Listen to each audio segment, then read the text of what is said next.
Hello साथीभाइ नमस्ते good morning सबैजनालाई। आज बुद्ध जयन्तीको धेरै धेरै शुभकामना र बुद्धले सबैजनालाई आशीर्वाद दियोस्, मनोकामना पुरा होस्, सबैको रोग कष्टहरू हराएर जाओस् भन्दै आजको भिडियो चाहिँ के छ भन्दाखेरि आज चाहिँ बुद्ध जयन्तीको दिनै सयपत्री फुल मखमली फुल फुल्यो भने चाहिँ तिहारमा चाहिँ ठिक्कै फुल्छ। किनभने हामीले चाहिँ तिहारमा चाहिँ धेरै फुलहरू चाहिन्छ, किनभने हामी त्यही सयपत्री फुल मखमली फुलले चाहिँ हामी घरहरू सिँगार्छौँ। जस्तै दैलो खिड्की भित्र मन्दिर दियो कलशहरू सब मखमली र सयपत्रीले नै हामीले सिँगार्छौँ। त्यसै कारणले आज चाहिँ म बारीमा जाँदैछु, बारीमा चाहिँ सयपत्री फुल छर्नु जाँदैछु।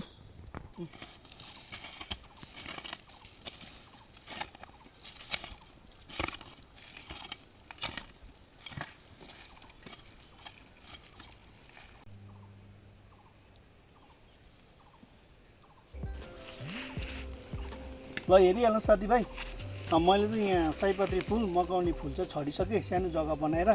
किनभने आज चाहिँ पुण्यकै दिन चाहिँ सयपत्री फुल मखमली फुल यसरी बारीमा छर्यो भने चाहिँ ठिक्कै तिहारमा चाहिँ फुल्छ नि त। त्यो भएर चाहिँ मैले आज छरिरहेको छु। फेरि तपाईँलाई नेक्स्ट भिडियोमा देखाउने नै छु पक्का, यो उम्रिन्छ उम्रिँदैन होइन। र आजलाई म यति नै एन्ड गर्छु।